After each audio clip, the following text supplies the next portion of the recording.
Hello मित्रमैत्रिणींनो, स्वागत आहे माझ्या चॅनलवर। आणि सर्वात आधी माझ्या यूट्यूब फॅमिलीला हॅपी न्यू इयर। आता मी नवीन वर्षानिमित्त गुलाबजाम बनवणार आहे। हे बघा, गुलाबजामचं पावडर आहे पॉकेटचं, आणि ही साखर आहे पाकला, म्हणजे इकडे पाक करायला ठेवते आणि हे याला छान भिजवून मऊ मऊ गोळे बनवून घेते गुलाबजामचे। दुधामध्ये नाही भिजवणार आहे मी तुम्हाला तर माहित आहे आमच्याकडे दूध नाही चालत। आता असं थोडं थोडं पाणी ऍड करून छान सॉफ्ट भिजवून घ्यायचं आहे। खूप सारं पाणी नाही टाकायचं आहे। हे बघा, छान मी भिजवून घेतला सॉफ्ट सॉफ्ट। आता मी याचे छान गोळे बनवून घेते। आणि इकडे साखर ठेवली आहे तापाला, पाक करायला। पाक नाही करायचा, पातळच पाक करायचा आपल्याला। इकडे चालू आहे, इकडे गोळे करते। हे बघा, असे छान छान गोळे बनवून घ्यायचे, छोटे, एकदम मोठे पण नाही। थोडं तूप लावायचं हाताला। हे बघा, छान असे सॉफ्ट सॉफ्ट आपले गोळे तयार झाले गुलाबजामचे। आणि हे खोबरं किस आहे, आणि हे काजू, बदाम आणि विलायची पावडर आहे।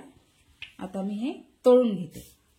इकडे कढई ठेवली आहे आणि याच्यामध्ये डालडा ऍड केला आहे, तूप नाही आहे। तुम्ही तुपामध्ये पण काढू शकता, मी डालडामध्ये काढते।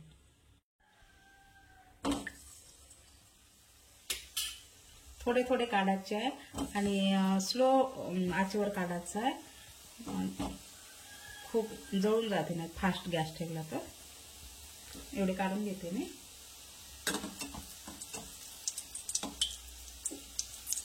छान असं कलर येऊ द्यायचा, छान चांगलं पकू द्यायचं आहे।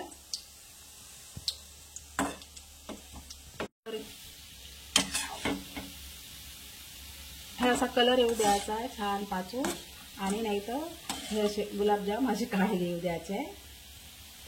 काढून घेते मी आता पूर्ण। हे गरम पाकामध्ये मी बदाम ऍड करत आहे आणि काजू ऍड करत आहे। हे विलायची पावडर आहे आणि खोबरं किस आहे। थोडं जास्त बारीक आहे खोबरं किस, म्हणजे गरम याच्यामध्ये छान हे थोडं सॉफ्ट होऊन जाते। आणि हे बघा असं झालंय। आता याच्यामध्ये आपण गुलाबजाम सोडूया। हे बघा, तळून झालेले आहे आपले गुलाबजाम। आता मी गरम पाकामध्ये सोडते। हे छान फुगले आहे आपले गुलाबजाम।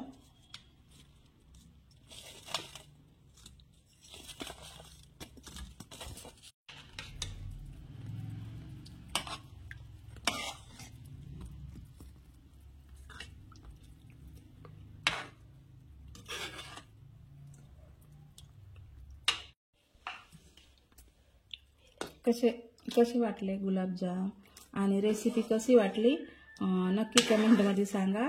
आणि चॅनलला लाईक, शेअर, सबस्क्राईब जरूर करा आणि थोडा मला सपोर्ट करा।